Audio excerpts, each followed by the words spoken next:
Medical disclaimer. This video is for informational purposes. It does not replace the medical advice of a trained doctor. Seek medical advice before beginning any treatment plan. Hey, welcome back to Mike's Diabetes World. Today, we're going to take a look at what my blood sugar is. It's 13.1. Because I had one of my workers come in, I had to restart this video. It was at 11, so I am skyrocketing. Soon I'll be at my basis to take extra insulin. Yay. Oh wow. Oh yay. But I don't know why I'm up there so much. Today, it kind of fits in with what my blood sugar is. I want to talk to you about adherence to the diabetes program. Your son or daughter went through, got all the training, and then they're sort of left on their own. Let's try to enunciate today. Now, for me, it was kind of like, well, 13. Okay, well, here's everything, go with it.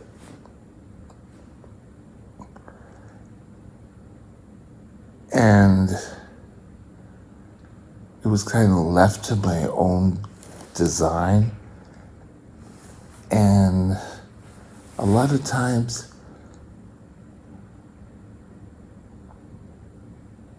I would get into the lackadaisical. I wouldn't necessarily call myself totally lazy, but we get into the lackadaisical part of life. I've since, I think, moved out of that.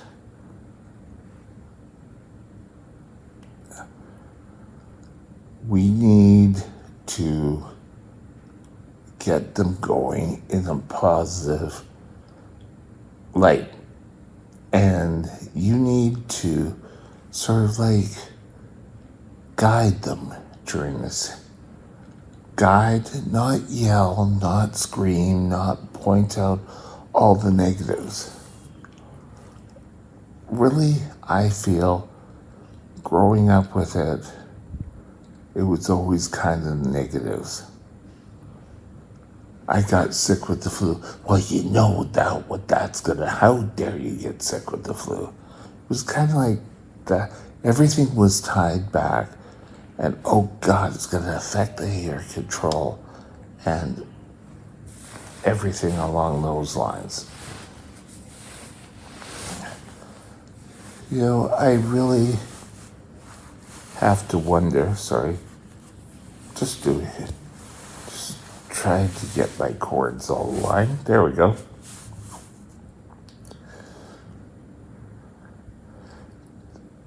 Your sons, your daughters, as they get into young teens, later teens, are all going to try to rebel. And the first thing that they're going to take a look at is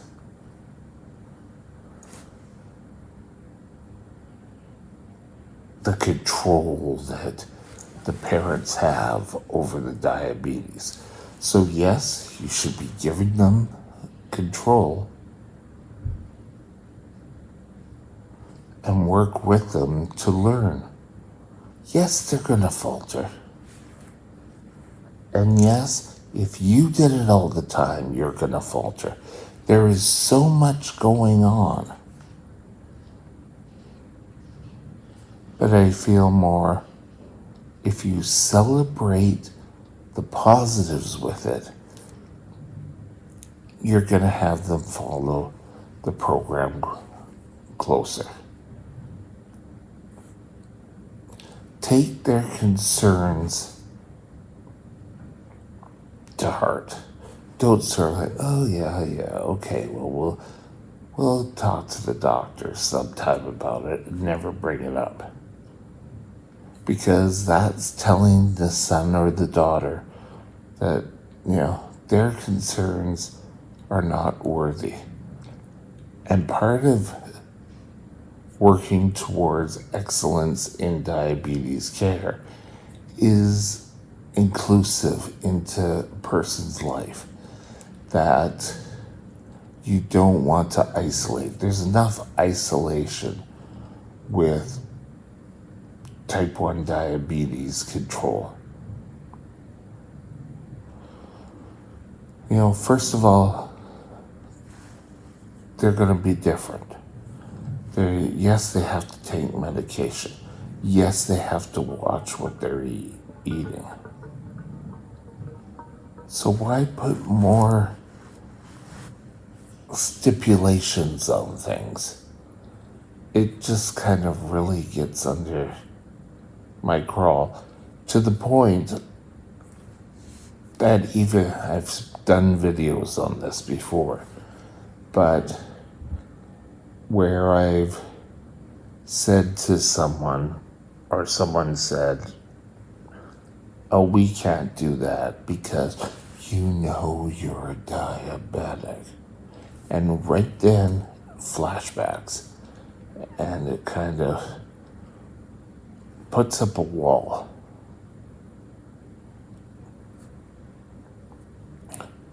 This sort of last one I really can't remember, and this is later in life, when I was receiving home care. Oh, you really have to cut your nails. Oh, I had one that caught on something, and we couldn't put a sock on, and it was like the middle of November. Oh, we can't cut a nail because you're a diabetic, It's kind of like, no one's ever told me I'm a friggin' diabetic. As a type 1, again,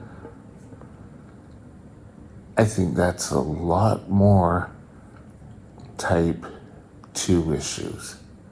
But, okay, I just really hate that line. Well, you're a diabetic. It's kind of like very condescending. And as young teenagers, I can remember back to that era. Now, how do we stop this? Pure and simple. Praise what they do right. Mind-blowing. You had that awesome blood sugar. Well done. When they screwed up, oh, okay, you had a bag of chips. Did you put in the carbs? Oh, well, next time let's try putting in the carbs and seeing where that takes us. My life as a whole diabetic was my dad always saying, and how's diabetes control? And if it wasn't perfect. And I know he was coming from a positive approach, but that was always sort of a hidden part of him that really kind of got to me. You want to break down the whole aspects of them trying to hide things. Oops, I had one high blood sugar. Oh no, I've got to stop from my mom or my dad seeing that. You're going to have high blood sugars. You're going to have low blood sugars. Oops. And the magical number, I just heard it. I'm 15.3. Years ago, I might have hit that. But you want to help them progress in life. You don't want to constantly Sorry. One of my ward mates is a little vocal this morning. But guide with them every step of the way. Don't punish them for getting a high blood sugar or for going low. Taking insulin and forgetting to eat. How many adults had done that? But giving them, oh, what now? Yes, okay.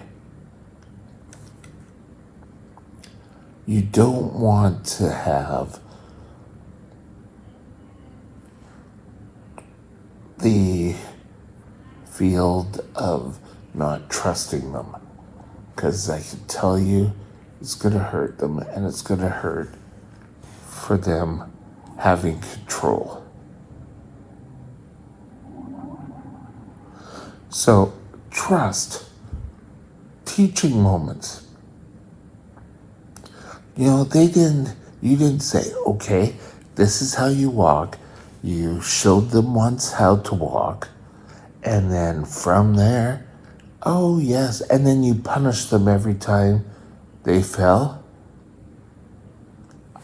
No, that's not a way of growth.